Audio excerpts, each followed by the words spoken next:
अगर मैं आपसे कहूं कि पाकिस्तान की ही मस्जिद में मारा गया 26/11 का दुश्मन, अरे जो 26/11 का दुश्मन तो था, लेकिन हाल फिलहाल पीओके का भी दुश्मन बन चुका था। सवाल यह उठता है कि आखिरकार वो बंदा जो केवल खाना खाकर आया, नमाज पढ़ने जा रहा था, लेकिन बीच रास्ते में ही गिर करके कैसे मौत हो गई। जब अभी आपको पता चलेगा तो आप खुद कहोगे कि वाकई में यार, पाकिस्तान में एक धुरंधर नहीं बल्कि कई धुरंधर एक्टिवेट कर दिए जा चुके हैं। और जब भी आपको यह पता चलेगा कि मात्र चंद कुछ दिनों के अंदर कितने आतंकवादी मारे गए हैं, तो आपके खुद होश उड़ने वाले हैं।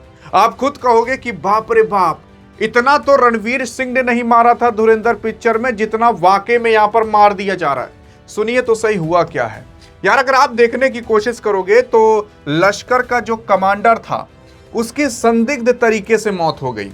अब लश्कर ताइबा, जिसे कि LET भी कहा जाता है, उसका मेन मुखिया ये माना जाता है। और इसी का ही आप मान सकते हो काफी करीबी एक आदमी था, एक आतंकवादी था, जिसको कि अभी मार दिया जा चुका है। अब वो कौन था कौन नहीं था, इसके बारे में आगे चर्चा करते हैं। बस आप ऐसा मानिए कि लश्कर ताइबा का एक कमांडर था जो कि इस्लामाबाद के अंदर मस्जिद में अचानक गिर करके उसकी मौत हो गई। बस कुछ समय पहले वो खाना खाकर ही आया था। अब खाना में क्या पता कुछ मिला हो कुछ ना मिला हो, अभी तो उसकी जांच पड़ताल होगी तो जाकर के पता चलेगा कि आखिरकार किस तरीके से मौत हुई है। लेकिन यहां पर आप खुद देख लो, India.com ने भी डाल दिया है कि टॉप लश्कर ताइबा का जो टेररिस्ट था वो मारा जा चुका है जब उसने खाना खाया, और फिर उसके बाद अब जांच पड़ताल जारी है। लेकिन अब मेन मुद्दे की बात आती है, तो हमने खबर देख लिया कि हाँ भैया, खबर सच्ची है, झूठी तो नहीं है। अब सुनिए क्या हुआ है। यहां पर मैं नहीं बल्कि पाकिस्तान की ही मीडिया बता रही है कि पाकिस्तान की मीडिया के मुताबिक बताया जा रहा है कि मस्जिद पहुंचने से पहले जो कारी सईद ने एक ऐसे रेस्टोरेंट में खाना खाया था जहां वो आम तौर पर नहीं जाया करता था। इसके कुछ समय बाद उसकी तबीयत बिगड़ गई अचानक मौत की वजह से। कई तरफ से अगर आप देखोगे तो सवाल अब उठ रहे हैं। हालांकि अभी यह स्पष्ट नहीं हुआ है कि उसकी मौत बीमारी या जहर किस कारण से हुई है। सच्चाई यही है भैया। देखो यार, वो जो आदमी था जो भी मारा गया है, वो नॉर्मली उस रेस्टोरेंट के अंदर नहीं जाया करता था जिस रेस्टोरेंट में अभी वो खाना खाने गया था। उसके बाद वो नमाज पढ़ने के लिए निकलने वाला था। लेकिन जब वो उस रेस्टोरेंट में खाना खाकर आया, बस कुछ चंद मिनटों के अंदर ऐसा हो गया कि ऊपर जाने की नौबत आ गई। अब कुछ ऐसा भी हो सकता है, क्या पता कोई धुरंधर हो और इस आदमी को पलझाया हो कि यार देख, इस रेस्टोरेंट में खाना अच्छा नहीं मिलता, चल इस रेस्टोरेंट में खा करके आते हैं। क्योंकि जिस पुराने रेस्टोरेंट में ये क्या पता जाया करता होगा, वहां पर इसका काफी अच्छा खासा संबंध होगा। वहां पर खाने में जहर वहर मिलाने में थोड़ी दिक्कत होती, क्योंकि वहां पर उसके जानने वाले होते, तो वहां पर कुछ ऐसा किया नहीं जा सकता था। तो इसको पलझाया गया होगा जो आतंकवादी था, इसको फिर दूसरे रेस्टोरेंट में ले जाया गया होगा। वहां पर पहले से ही पूरी सेटिंग होगी कि ये खाना लाना, उसके अंदर हम ये मिला देंगे, ये बिरयानी, ये खाना खाएगा, उसके बाद इसको ऊपर पहुंचा दिया जाएगा। तो समझ आया? मतलब ये बंदा जिस रेस्टोरेंट में खाना खाया करता था उस रेस्टोरेंट में आज नहीं खाया था, दूसरे रेस्टोरेंट में खाया, और उसके बाद जैसे ही आया कुछ हो गया। फिर उसके बाद इसको अस्पताल में भर्ती किया गया, लेकिन तब तक पता चला भैया गो एंड गॉन हो गए हैं। लेकिन उसके बाद अगर आप देखने की कोशिश करोगे, ये तो आधी अधूरी बात है। मैं आपको सच्चाई बताता हूं। वो आदमी ये है जो अभी हाल फिलहाल मारा गया है, और इसका नाम कारी सईद अब्दुल अजीज है, और ये लश्कर ताइबा का मेन कमांडर माना जाता है। इसको काफी बड़ी बड़ी जिम्मेदारी संभालने के लिए दी गई थी, जो जम्मू कश्मीर में मुठभेड़ के दौरान मारे गए आतंकवादी के परिवार की मदद कर रहा था। लेकिन यहां पर दो बातें हैं। मैंने आपको शुरुआत में बताया था, ये वो आतंकवादी है जिसने 26/11 जब ताज होटल पर हमला हुआ था। अब ताज होटल पर हमला किस सन में हुआ था, अगर आपने कमेंट में बता दिया तो आपके कमेंट को हार्ट भी दे दिया जाएगा, पिन भी कर दिया जाएगा। लेकिन जब 26/11 को हमला हुआ था मुंबई के ताज होटल पर, तो उसमें भी इसका बहुत अहम रोल था। हाल फिलहाल अभी इसको लगाया गया था आतंकवादियों के माध्यम से पीओके के अंदर, कि पीओके के अंदर जो आतंकवादी हैं उनकी तुम मदद करो, पीओके के अंदर जो आतंकवादी मारे जा रहे हैं उनके परिवार की मदद करो। इस तरीके से तो यहां पर इसीलिए मैंने शुरुआत में ही बताया कि एक तो ये ताज होटल वाला और दूसरा ये पीओके वाला, दो की दोनों जगह पर ये एक्टिव था। जब ताज होटल पर हमला हुआ था तब, और पीओके में इतना ज्यादा आतंक मच रहा है वहां पर भी। लेकिन अब सवाल ये उठता है कि मैं आपको पीओके के बारे में क्यों बता रहा हूं।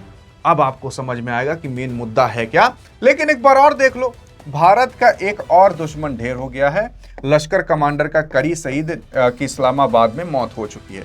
इसका मतलब तो ये कंफर्म है कि भैया पाकिस्तान के अंदर कई सारे धुरंधर एक्टिवेट हैं जो एक एक करके सभी आतंकवादियों को ऊपर पहुंचाने की कृपया कर रहे हैं।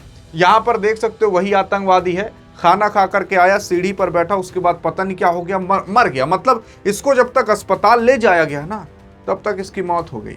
अरे जिस तरीके से रणवीर सिंह ने दुश्मन को मार करके खुद अस्पताल पहुंचाया और फिर अभी तक जान ही नहीं पाए वो लोग कि भैया यही रणवीर सिंह ही है जो इंडियन एजेंट है, वैसे यहां पर भी क्या पता वही धुरंधर हो जो इनको पहले जहर खिलाया हो फिर उसके बाद ले जाकर अस्पताल पहुंचाया हो, और कोई शक ही नहीं करेगा क्योंकि यही अस्पताल पहुंचाया तो ये कहां जहर खिलाएगा। सच्चाई ये है।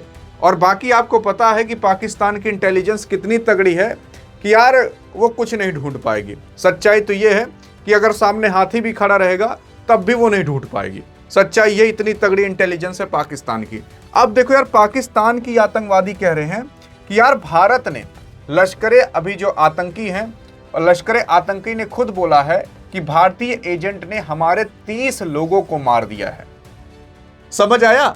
भारतीय एजेंट ने, मतलब पाकिस्तान खुद मान रहे हैं कि इंडियन एजेंट पाकिस्तान के अंदर एक्टिवेट हैं और वो लोग मार रहे हैं किसको? आतंकवादियों को। मैं आपको बताऊं, बल्कि पाकिस्तान को खुश होना चाहिए कि यार तुम हमारे यहां की आकर के गंदगी साफ करके जा रहे हो। अब आप खुद बताओ, अगर भारत के अंदर जितने भी गुंडे मवाली और जितने भी आतंकवादी हैं अगर मार उठे तो अच्छा नहीं होगा? अच्छा होगा। वही काम भारत पाकिस्तान के अंदर कर रहा है। पाकिस्तान को पता नहीं कहां इतना खराब लगता है, क्योंकि पाकिस्तान आतंकवादियों पर ही पलता है। पाकिस्तान की जनता ठीक है, लेकिन वहां पर आतंकवादी होते हैं। और अगर आपको देखना हो, मेरे ऊपर विश्वास नहीं है ना, जब दुनिया की लिस्ट निकलती है कि सबसे ज्यादा आतंक कहां पर मचता है, कहां पर सबसे ज्यादा टेररिस्ट हैं, पाकिस्तान का नंबर सबसे ऊपर आता है, सबसे ऊपर। और भारत का नाम कहीं दूर दूर तक नहीं रहता। सच्चाई यह है कि दुनिया भी मानती है कि पाकिस्तान आतंकवादियों को शरण देता है। अब अगर आप देखने की कोशिश करोगे, भैया देखो, मेन मुद्दा ये सब तो था, लेकिन उससे भी बड़ा मेन मुद्दा अब आता है जो अब आप समझने वाले हो। देखो, कुछ लोग कहते हैं कि सर यार भारत का पीओके है तो ले क्यों नहीं लेता, अपनी जमीन लेने में कौन सी बहुत बड़ी दिक्कत है। बात आप सही कह रहे हो, लेकिन यार भारत का पीओके है ये माना, लेकिन इतना आसान भी नहीं है ले लेना, क्योंकि यार 1947 से पीओके के अंदर लगभग अब जान जाओ पाकिस्तानी ही है ना। उनके अंदर भी पाकिस्तानियों ने ये भावना डाल दी है कि हमें हिंदुस्तान के खिलाफ लड़ना है, हमें पाकिस्तान के साथ रहना है। तो सिंपल सी बात है, अभी भी यहां पर कई सारे ऐसे लोग होंगे जिनके अंदर पाकिस्तानी वाली भावना होगी। अब आप और हम जोश जोश में ये भी कह सकते हैं नहीं हिंदुस्तान की भावना होगी, बात सही है, लेकिन बहुत सारे ऐसे होंगे जो पाकिस्तानी भावना रखते होंगे। अब अगर उनको डायरेक्ट इंडिया में शामिल कर लिया जाएगा तो वो आतंक नहीं मचाएंगे। और आपको पता होना चाहिए कि पीओके के अंदर कितने सारे आतंकी हैं। तो क्या होता है ना कि जब भी कोई जंग लड़ी जाती है उसके पहले की प्रिपरेशन काफी तगड़ी होनी चाहिए, तभी आप जीत सकते हो। अगर जंग लड़ने से पहले आपने जो सामने वाली सेना है उसके टॉप कमांडर्स को गिरा दिया है तो सेना अकेले कुछ नहीं कर पाएगी अगर उनको आदेश देने वाला कोई नहीं है। सच्चाई यही है भैया। और वैसे यहां पर भी अब पीओके के अंदर जितने आतंकवादी हैं, अगर भारत पहले उनको सुलझा दे और फिर उसके बाद जाकर के भारत पीओके ले ले तब काफी आसान हो जाएगा। अब अगर मान लेते हैं कि भारत ने इस पीओके को अभी ले लिया तो दिक्कत जानते हो क्या होगी? इस पीओके के अंदर जितने भी अभी आतंकवादी मौजूद हैं वो सब भारत के अंदर हो जाएंगे। और जब वो भारत के अंदर हो जाएंगे तब तो यहां पर जो बॉर्डर बना हुआ है भारत और पीओके का, वो बॉर्डर भी हट जाएगा। तो इनडायरेक्टली सारे के सारे आतंकवादी भारत के अंदर हो जाएंगे। और अगर वो सारे आतंकवादी भारत के अंदर हो गए तो क्या लगता है कि वो चैन से आपको और हमें रहने देंगे? अभी तो बॉर्डर है तो इस पार आ नहीं पाते क्योंकि सेना खड़ी रहती है। तो सबसे पहले भैया भारत यहाँ पर जितने आतंकवादी हैं उनको खत्म करेगा। हाँ, मेन चीज है उनके टॉप कमांडर्स को खत्म करेगा। टॉप कमांडर्स खत्म हो जाते हैं तो जो नीचे वाले सेना रहती है ना, उनको पता तक नहीं रहता कि हमारा टॉप कमांडर कौन है, हमारा मेन मुखिया कौन है। क्योंकि आपने पिक्चरों में देखा होगा ना, स्लीपर सेल्स रहते हैं, उनको पता भी नहीं रहता कि बगल वाला भी स्लीपर सेल्स है और हम भी स्लीपर सेल्स हैं। वैसे यहाँ पर पाकिस्तान में भी है। अगर टॉप कमांडर्स को खत्म कर दिया गया तो जो नीचे छुर्री भुर्री हैं वो ऑटोमेटिक शांत बैठे रहेंगे और उनको धीरे धीरे करके जब पीओके ले लिया जाएगा, धीरे धीरे करके उन लोगों को पकड़ करके जेल में ठूंसा जाएगा, उसके बाद उनको ठूंसा जाएगा। तो सच्चाई ये है। तो इसी वजह से भारत डायरेक्टली पीओके नहीं लेता। अगर ले लेगा तो सारे आतंकवादी भी भारत में हो जाएंगे और वहां के लोगों के अंदर भी अभी कुछ पाकिस्तानी की भावना होगी, तो पहले उस भावना को हटा करके इंडियन भावना डालनी पड़ेगी। तो वो भावना कैसे डाली जाएगी? तो पाकिस्तान बहुत ज़्यादा अत्याचार कर रहा है, लोग वहाँ पर पाकिस्तान को मान नहीं रहे। बस ऐसे 2-4 महीना, 1-8 साल और चल जाए तो वहाँ के लोग पाकिस्तान को मानना कम कर देंगे और वहाँ की तब तक आतंकवादियों को भी लगभग भारत खत्म कर देगा। और जब आतंकवादियों को भारत खत्म कर देगा तो उसके बाद पीओके लेना काफ़ी ज़्यादा आसान हो जाएगा। तो गंदगी वहाँ पर कुछ नहीं रहेगी, मेन चीज़ ये है। और हाँ, मैं आपको ये भी बता देना चाहता हूँ कि जब ये चीज़ें भारत से पूछी जाती हैं तो भारत कहता है कि यार हमारा हाथ नहीं है। समझ सकते हो आप। लेकिन उन सब से भी बड़ी बात यह है कि अब पाकिस्तान ने भारत के सीमा पर लगभग 250 तोप खड़ी कर दी हैं। वो तोप ऐसी तोप है जो 90 किलोमीटर तक मार कर सकती हैं और वो पीओके वाले बॉर्डर पर, राजस्थान पंजाब वाले बॉर्डर, गुजरात वाले बॉर्डर, सब जगह पर उसने तैनात कर दिया है। तो इसीलिए पहले भारत अंदर से पाकिस्तान को तोड़ना चाहता है और फिर बाहर से तो तोड़ ही देगा। मतलब शरीर अगर अंदर से खोखली है तो एक घूंचा मारने पर भी आदमी खत्म हो जाएगा। वैसे ही पहले पाकिस्तान को तोड़ा जाएगा अंदर से, फिर बाहर से खाली हल्का धकिया दिया जाएगा, गिर जाएगा। तो सच्चाई ये है। आई थिंक अब आपको पता चल जा चुका होगा कि आखिरकार इसे क्यों मारा गया। इसे इसलिए मारा गया क्योंकि ये अभी पीओके में एक्टिवेट था।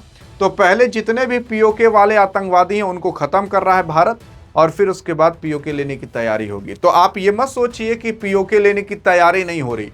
ये पाकिस्तान वाले खुद कह रहे हैं कि भैया 30-30 लोगों को ये लोग मार दे रहे हैं और पता तक नहीं चल रहा। कुछ लोगों के बारे में आपको और हमें पता चल रहा है। पाकिस्तान में जाकर देखिए क्या हाहाकार मचा हुआ है। ये लोग इंडियन एजेंट को पकड़ तक नहीं पा रहे। बाकी अब आपकी क्या राय है, देखते हैं आप क्या कहते हो। अधिक जानकारी चाहिए तो इस वीडियो में मिलते हैं। और हाँ, मैं भी कहना देना चाहता हूँ कि इंडिया ये नहीं कर रहा है। बाकी तब तक के लिए जय हिंद, जय भारत।